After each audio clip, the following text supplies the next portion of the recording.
Olá, eu sou o professor Lucas Neto. Sejam bem-vindos a mais um programa Escola Bíblica no seu lar.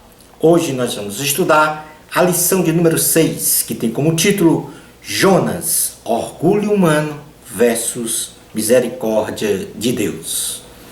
Dentro deste tema, nós vamos falar sobre 3 assuntos. Em primeiro lugar, contexto histórico. Em segundo lugar, estrutura do livro. E em terceiro e último lugar, vamos falar sobre a mensagem de Jonas.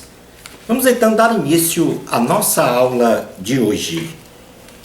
Jonas profetizou os oráculos de Deus para a salvação dos assírios, mesmo contra a sua vontade, pois estes eram ferrenhos inimigos e perseguidores de Israel.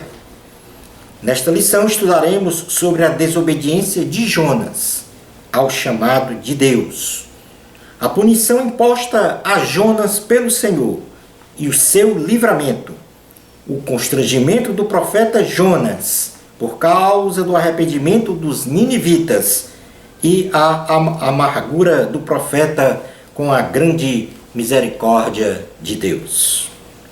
Item número 1 da lição, o contexto histórico. Síntese biográfica de Jonas. Jonas, profeta de Deus, cujo nome significa pomba, nasceu na cidade de Gat-Efer e era filho de Amitai, e por ordenança do Senhor foi chamado a pregar a salvação para os inimigos assírios, mesmo contra a sua vontade. Pouco se sabe sobre este profeta em termos biográficos, mesmo porque o livro de Jonas nos apresenta com maior ênfase uma história real e não fictícia, como muitos apregoam. Inclusive, história reconhecida pelo Senhor Jesus, em que a misericórdia de Deus é bem realçada e que os pensamentos do Senhor são muito mais altos do que os pensamentos dos homens. No segundo livro de Reis, capítulo número 14, versículo 25, diz assim a palavra do Senhor. Estabeleceu ele os limites de Israel, desde a entrada de Ramate até o mar da planície, segundo a palavra do Senhor, Deus de Israel, a qual falara por intermédio de seu servo Jonas, filho de Amitai, o profeta, o qual era de Gat-Efer. Mateus capítulo 12, Evangelho de Jesus, segundo escreveu Mateus, em seu capítulo de número 12, versículos 38 ao 41, diz assim a palavra do Senhor. Então, alguns escribas e fariseus replicaram: Mestre, queremos ver de tua parte algum sinal. Ele, porém, respondeu: uma geração má e adúltera pede um sinal, mas nenhum sinal lhe será dado, senão do profeta Jonas. Porque assim como esteve Jonas 3 dias e 3 noites no ventre do grande peixe, assim o Filho do Homem estará 3 dias e 3 noites no coração da terra. Ninivitas se levantarão no juízo com esta geração e a condenarão, porque se arrependeram com a pregação de Jonas. E eis aqui está quem é maior do que Jonas. Portanto, neste episódio aqui, o Senhor Jesus reconhece que a história de Jonas é real e não fictícia, como alguns aí defendem. Vamos passar a falar sobre o estado moral e espiritual dos assírios no tempo do profeta Jonas. O Império Assírio tinha como capital a cidade de Nínive, com mais de 500 mil habitantes. Na cidade, cujo exército agia com extremada crueldade, impiedade perversidade e maldade contra os seus inimigos. A Assíria aniquilou Israel, reino do norte, em 722 a.C. e promoveu ao longo de sua existência guerras e mais guerras contra Judá e Israel, inclusive impondo pesadas cobranças de impostos e tributos. Os israelitas, assim como Jonas, se consideravam odiosos inimigos do Império Assírio. Passemos agora a estudar a estrutura do livro de Jonas.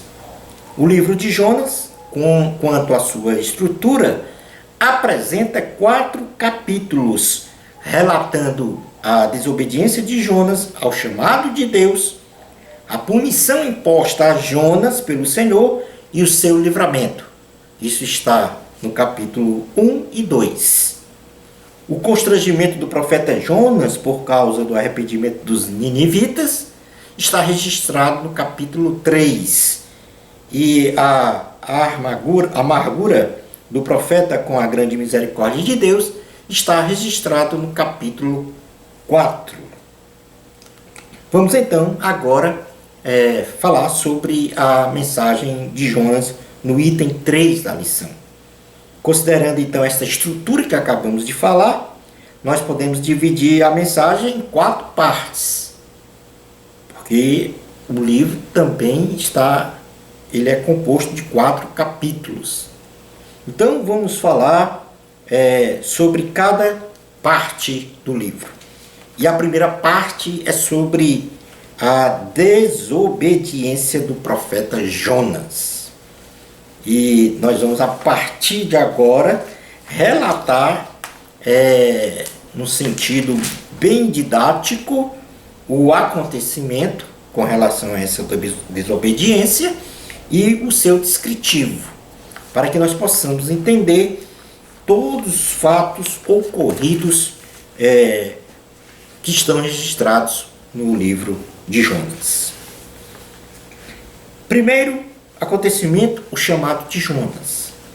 O Senhor ordena a Jonas a pregar a salvação para o maldoso povo da cidade de Nínive, ou seja, os assírios. Isso está escrito em Jonas capítulo 1, versículos 1 ao 2, que diz assim: Veio a palavra do Senhor a Jonas, filho de Amitai, dizendo: Dispõe-te, vai à grande cidade de Nínive e clama contra ela, porque a sua malícia subiu até a mim. Aí, a partir desse chamado, Jonas foge. Então, o acontecimento é a fuga de Jonas.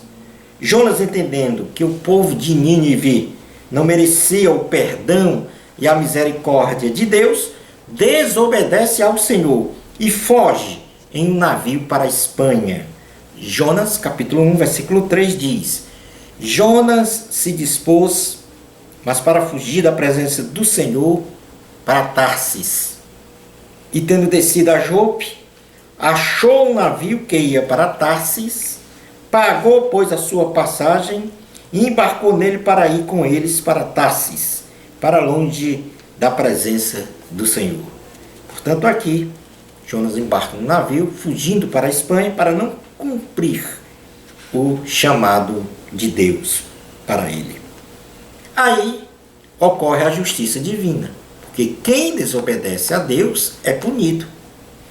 E aí vem a justiça divina. Deus lança então uma pesada tempestade sobre o navio em que Jonas viajava, e na iminência de um naufrágio, os marinheiros buscam identificar a causa desta grande aflição. Então descobrem que Jonas é a causa, pois este anunciara que era hebreu e temente a Deus, somente em retórica, essa condição de ser temente a Deus, visto que não estava obedecendo ao Senhor, e disse-lhes ainda que estava fugindo de uma ordenança do Senhor, e por isso a tempestade assolava ao navio. Jonas, capítulo 1, versículos 4 ao 10, diz assim: Mas o Senhor lançou sobre o mar um forte vento, e fez-se no mar uma grande tempestade, e o navio estava a ponto de se despedaçar. Então os marinheiros, cheios de medo, chamavam cada um ao seu Deus, e lançavam ao mar a carga que estava no navio, para o aliviarem do peso dela. Jonas, porém, havia descido ao porão e se deitado e dormia profundamente. Chegou-se a ele o mestre do navio e lhe disse: Que se passa contigo? Agarrado no sono, levanta-te, invoca o teu Deus. Talvez assim esse Deus se lembre de nós, para que não pereçamos. E diziam uns aos outros: Vinde e lancemos sortes, para que saibamos por causa de quem nos sobreveio este mal. E lançaram sortes, e a sorte caiu sobre Jonas. Então lhe disseram: Declara-nos agora por causa de quem nos sobreveio este mal. Que ocupação é a tua? De onde vens? Qual a tua terra? E de que povo és tu? Ele lhes respondeu: Sou hebreu e temo ao Senhor, o Deus do céu, que fez o mar e a terra. Então os homens ficaram possuídos de grande temor e lhe disseram: Que é isto que fizeste? Pois sabiam os homens que ele fugia da presença do Senhor, porque lhe havia declarado. Posto isso, os marinheiros fazem uma oração a Deus, ao Deus Jeová. Os marinheiros indagaram a Jonas o que deveriam fazer, então, para acalmar o mar, e Jonas respondeu que deviam jogá-lo no mar, e assim se livrariam da tempestade, pois a culpa era dele para aquela situação que estavam a viver.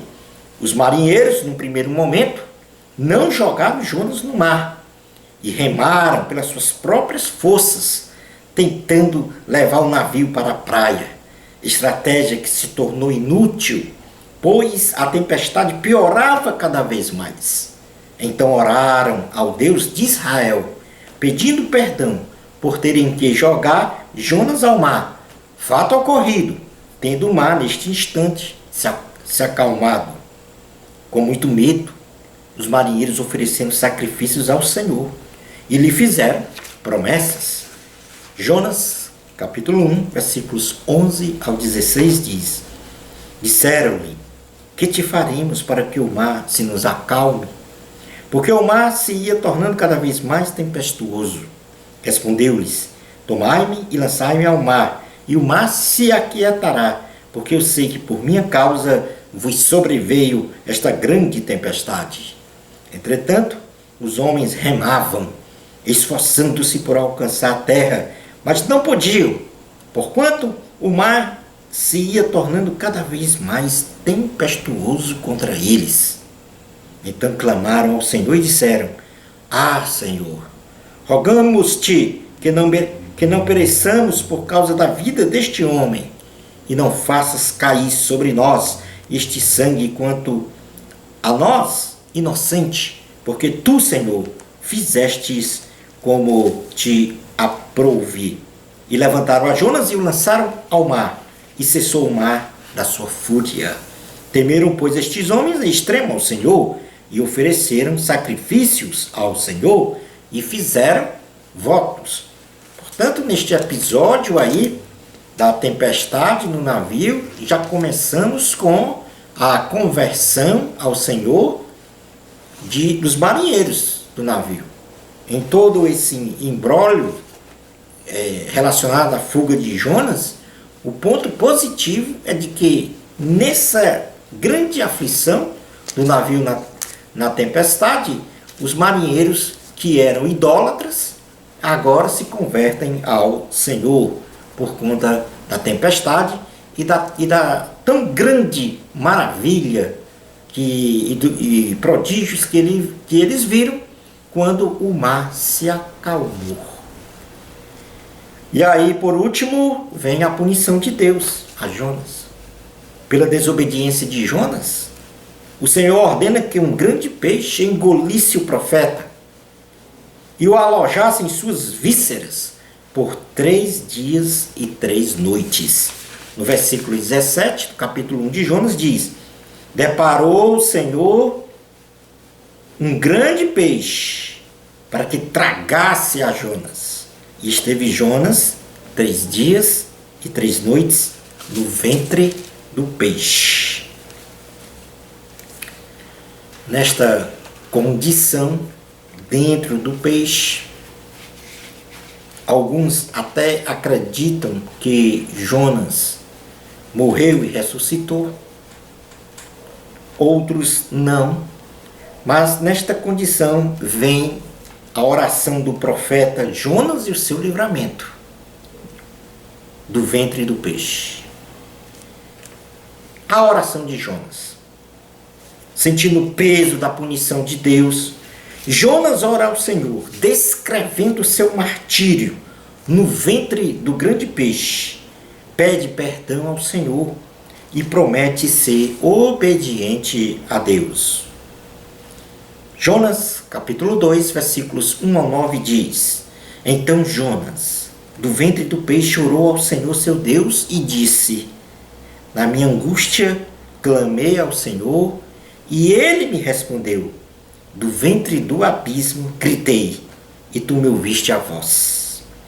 Pois me lançaste no profundo, no coração dos mares, e a corrente das águas me cercou. Todas as tuas ondas e as tuas vagas passaram por cima de mim. Então eu disse: lançado estou de diante dos teus olhos, tornarei porventura a ver o teu santo templo? As águas me cercaram até a alma, o abismo me rodeou, e as algas se enrolaram na minha cabeça. Desci até aos fundamentos dos montes, desci até a terra, cujos ferrolhos se correram sobre mim, para sempre. Contudo, fizeste subir da sepultura a minha vida, ó Senhor meu Deus. Quando dentro de mim desfalecia a minha alma, eu me lembrei do Senhor, e subiu a ti a minha oração no teu santo templo. Os que se entregam à idolatria vã abandonam aquele que lhes é misericordioso. Mas, com a voz do agradecimento, eu te oferecerei sacrifício. O que votei, pagarei. Ao Senhor pertence a salvação. Portanto, aí a oração de Jonas, de arrependimento por ter desobedecido ao Senhor. E em resposta a esta oração vem um livramento de Jonas. Deus, por causa do seu amor e de sua grande misericórdia para com Jonas, livra-o da morte, fazendo com que o grande peixe vomitasse o profeta na praia. Jonas, capítulo 2, versículo 10 diz: falou, pois, o Senhor ao peixe, e este vomitou a Jonas na terra. Neste ponto da lição, nós vamos agora verificar o arrependimento dos ninivitas diante da pregação de Jonas. E aí Deus, como acontecimento nesta etapa, faz o segundo chamado. Deus faz o segundo chamado a Jonas. O Senhor ordena a Jonas a pregar a salvação para o maldoso povo da cidade de Nínive, dizendo que esta cidade seria destruída dentro de 40 dias. Jonas, capítulo 3, versículos 1 ao 4, diz assim: veio a palavra do Senhor segunda vez a Jonas, dizendo: dispõe-te, vai à grande cidade de Nínive e proclama contra ela a mensagem que eu te digo. Levantou-se, pois, Jonas e foi a Nínive, segundo a palavra do Senhor. Ora, Nínive era cidade muito importante diante de Deus, e de 3 dias para percorrê-lo. Começou Jonas a percorrer a cidade caminho de um dia, e pregava e dizia: ainda 40 dias e Nínive será subvertida. Como resposta a esta pregação, ocorre o arrependimento dos ninivitas. Ouvindo a mensagem do profeta Jonas, os ninivitas creram, arrependeram-se de seus pecados, tendo inclusive o rei assírio apregoado um jejum, até mesmo dos animais. Eles vestiram-se de pano de saco, inclusive os animais, oraram ao Senhor e abandonaram os seus maus caminhos, esperando então o perdão de Deus.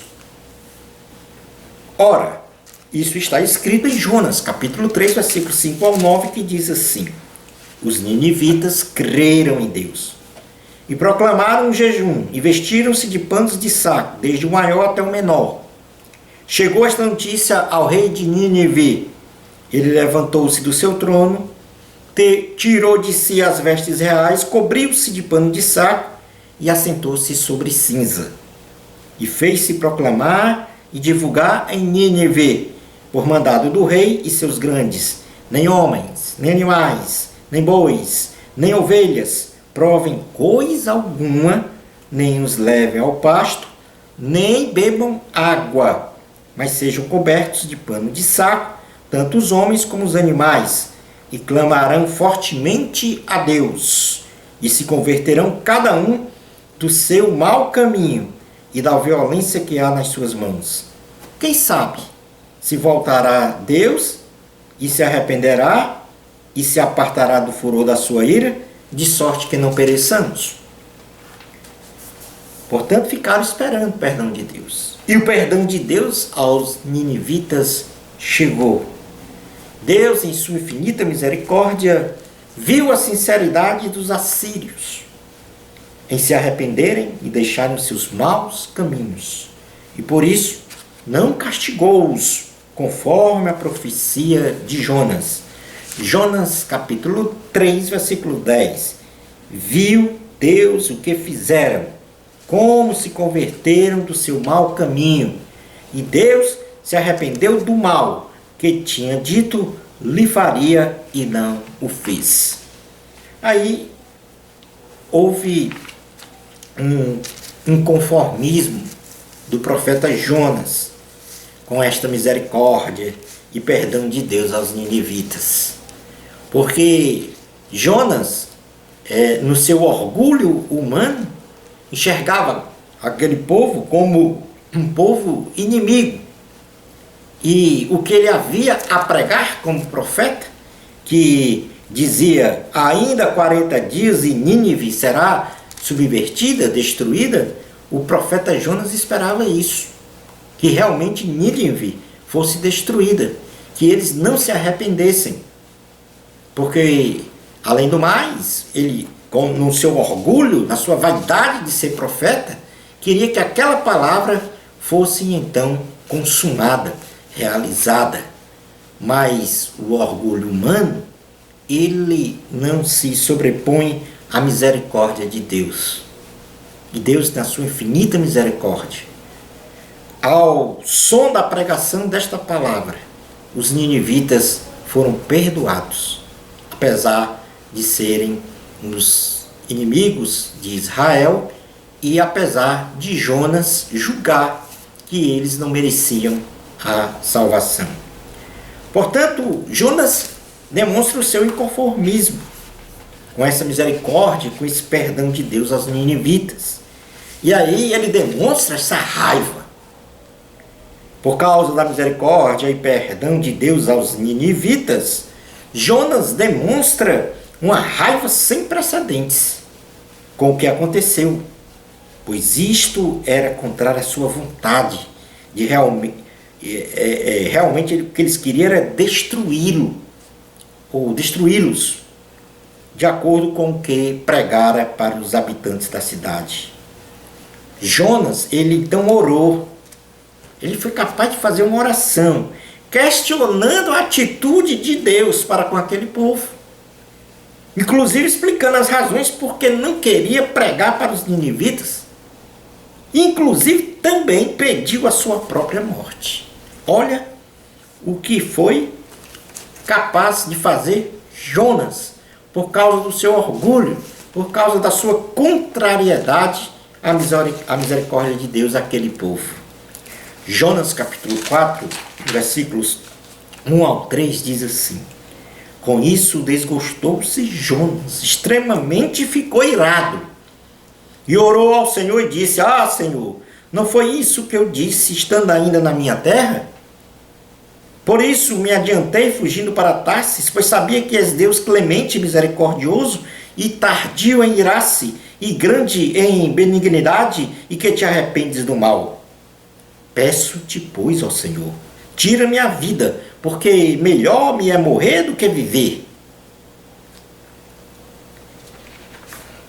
Aí Deus mostra a Jonas através de uma planta o que é ter compaixão, o que é a verdadeira misericórdia de Deus, para que Jonas deixasse o seu orgulho e compreendesse que ele também deveria ser misericordioso igual a Deus, pois somos imagem e semelhança do Senhor.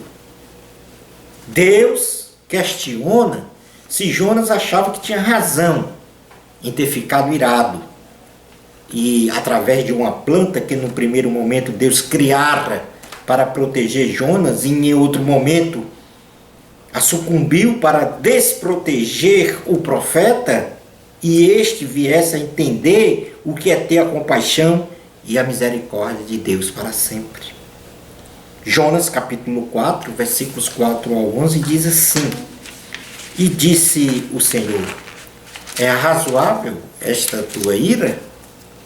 Então Jonas saiu da cidade, assentou-se ao oriente da mesma, e ali fez uma enramada e repousou debaixo dela à sombra, até ver o que aconteceria à cidade.